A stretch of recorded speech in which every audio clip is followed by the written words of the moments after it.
कहते हैं टूटे हुए सितारे को देखते हुए कुछ मांगो तो जिंदगी के बड़े से बड़े सपने पूरे हो जाते हैं। मगर बॉलीवुड में सितारे जब टूटते हैं तो देखना तो दूर, कोई उनकी खोज खबर भी नहीं लेता।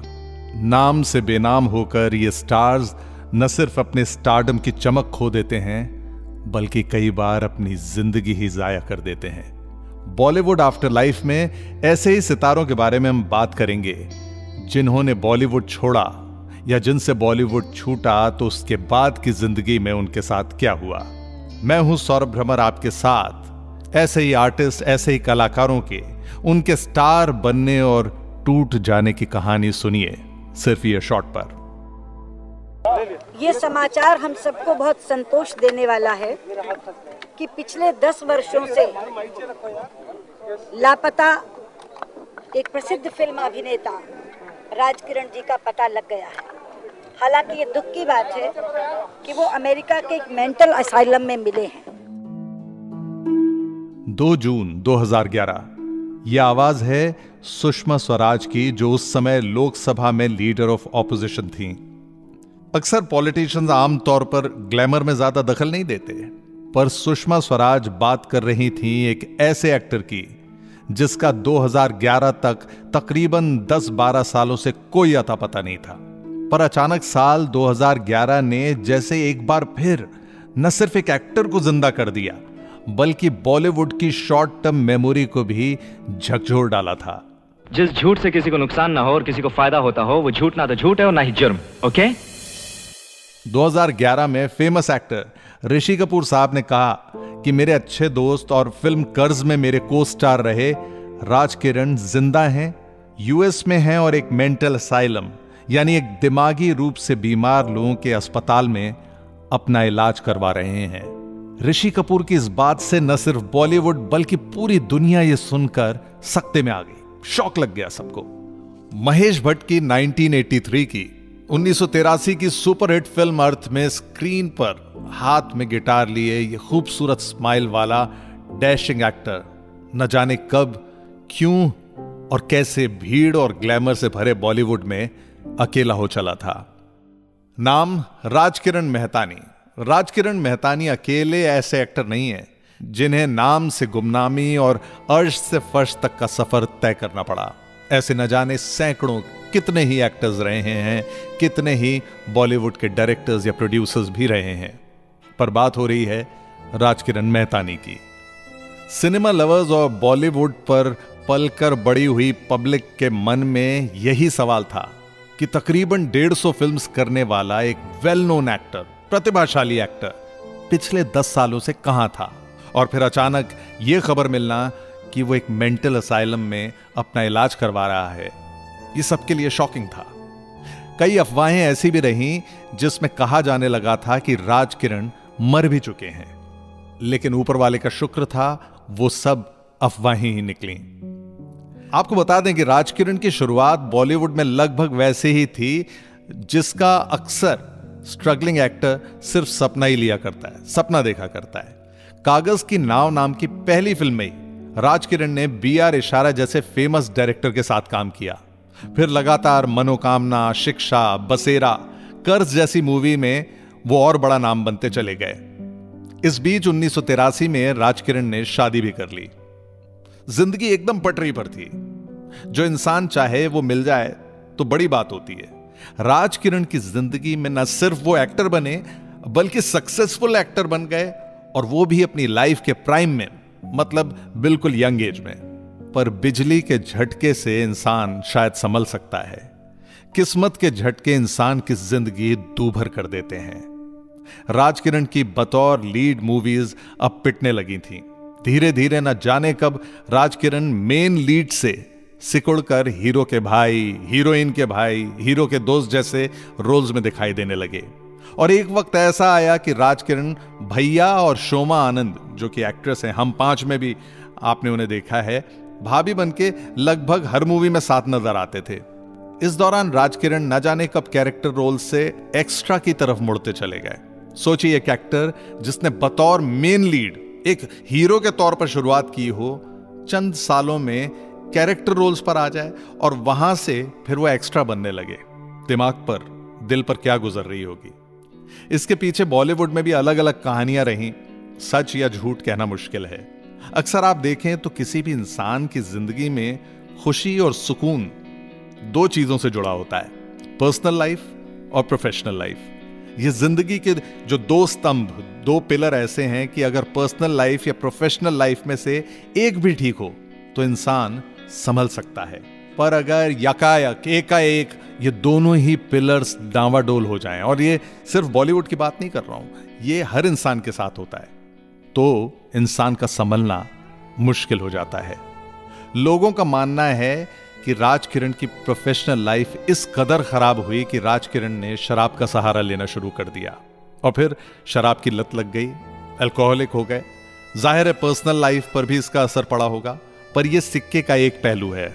दूसरा पहलू यह है कि प्रोफेशनल लाइफ की असफलता ने उन्हें फ्रस्ट्रेशन में ढकेल दिया और परिवार ने भी उनका साथ नहीं निभाया। खैर, घर की बात थी, घर में ही रही।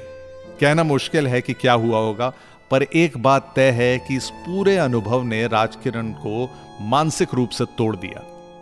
और जो जानकारियां उपलब्ध हैं उसके मुताबिक राज किरण की जो वाइफ थी रूपा, उनके बच्चों के साथ लगभग 1988-89 में ही यूएस चली गई थी। शायद यह भी एक वजह रही कि राज किरण अकेले रह गए, उनका कोई सपोर्ट सिस्टम नहीं रहा। और फिर 1995 आते आते राज किरण को काम मिलना लगभग बंद हो गया।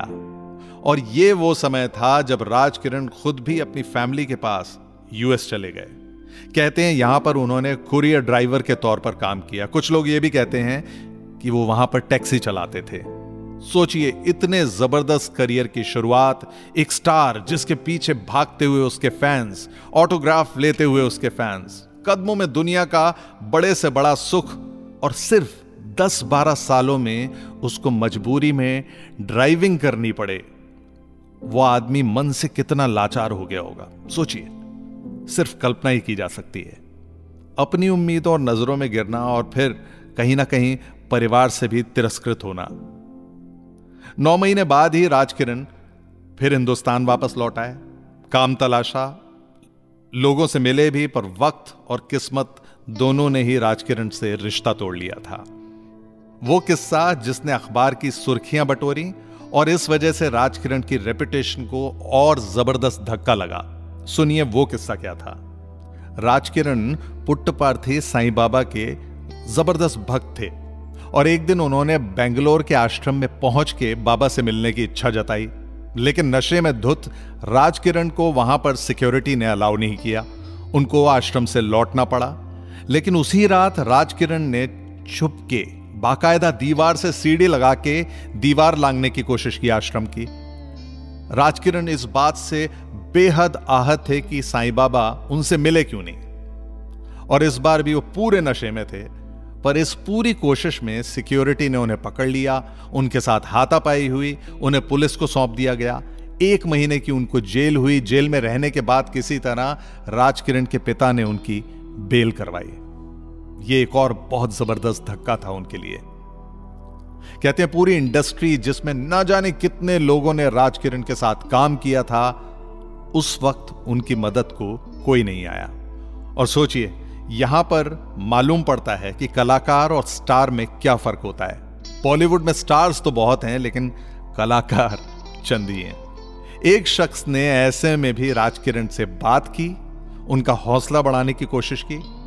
नाम दिलीप कुमार साहब। दिलीप कुमार साहब इकलौते ऐसे थे जिन्होंने राज किरण से बात की, राज किरण के सबसे बुरे वक्त में। खैर, इसके बाद बायकुला के एक अस्पताल में राज किरण अपना मानसिक इलाज करवाते रहे। पत्नी नाता तोड़ चुकी थी, डिवोर्स तक हो गया था। फिर राज किरण यूएस दोबारा चले आए।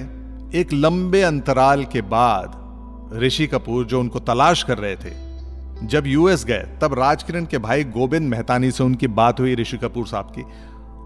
तब गोविंद मेहतानी ने बताया कि राज किरण एटलांटा में एक मेंटल हॉस्पिटल में अपना इलाज करवा रहे हैं। ऋषि कपूर ने और ज्यादा बातें तलाश करने की कोशिश की, किसी तरह राज किरण तक पहुंच सके, लेकिन और कोई इंफॉर्मेशन उन्हें नहीं दी गई। ऋषि कपूर के अलावा दीप्ति नवल हैं और भी बहुत सारे एक्टर्स हैं जिन्होंने चाहा कि राजकिरण की मदद की जाए और वापस सहारा देकर अपने दोस्त की जिंदगी संवार सकें, पर राजकिरण की बेटी ऋषिका जो है, उन्होंने ये कहा कि ये सारी बातें मनगढ़ंत हैं, सब झूठ है और राजकिरण काफी टाइम से अभी तक लापता हैं। अब क्या कारण है कि ऋषिका ने ऐसा कहा जबकि राजकिरण के भाई कुछ और कह रहे थे? यह सिर्फ परिवार के अंदर की बात है, परिवार ही जानता है। इसमें एक बात और मैं बताना जरूरी समझूंगा कि राजकिरण की जो वाइफ है रूपा, वो पहले ही दूसरी शादी कर चुकी हैं, तो यह भी एक कारण है कि राजकिरण अंदर से काफी आहत होंगे। 2011 के बाद, 2011 के बाद से राजकिरण एक बार फिर लापता हैं। उम्मीद है कि सेहतमंद होंगे, उनके लिए उनके चाहने वाले प्रार्थना करते रहेंगे। हाँ, एक बात तय है कि अभी उनकी उम्र 70 से ऊपर होनी चाहिए। अगर आप यूएस में हमें सुन रहे हैं, अगर आप यूएस में हैं और जानते हैं कि राजकिरण कहां है, किस हालत में है, हमें ये शॉर्ट पर जरूर बताइएगा। राजकिरण को पसंद करने वाले तमाम उनके फैंस अभी भी जानना चाहते हैं कि राजकिरण सही हैं या नहीं। सोचिए वो इंसान कितना परेशान रहा होगा। उसके प्रोफेशन के लोगों ने उसके बुरे दिनों में उसका साथ नहीं दिया, उसका परिवार किसी कारण उससे अलग हो गया, स्पिरिचुअलिटी, आध्यात्म की तरफ उसने मदद चाही, वहां भी मायूसी हाथ लगी। राजकिरण की जिंदगी साफ साफ बताती है वो कहीं भी किसी भी सूरत में मदद चाहते थे जो उन्हें कहीं से नहीं मिली। मेंटल हेल्थ और डिप्रेशन का ना उम्र से, ना जेंडर से, ना ही अमीरी गरीबी से वास्ता होता है। कब इंसान भीड़ में अकेला हो जाए हमें पता नहीं चलता। मैं हूं सौरभ। बॉलीवुड आफ्टर लाइफ के अगले एपिसोड में फिर एक और टूटे सितारे की बात करेंगे, सिर्फ ये शॉर्ट पर।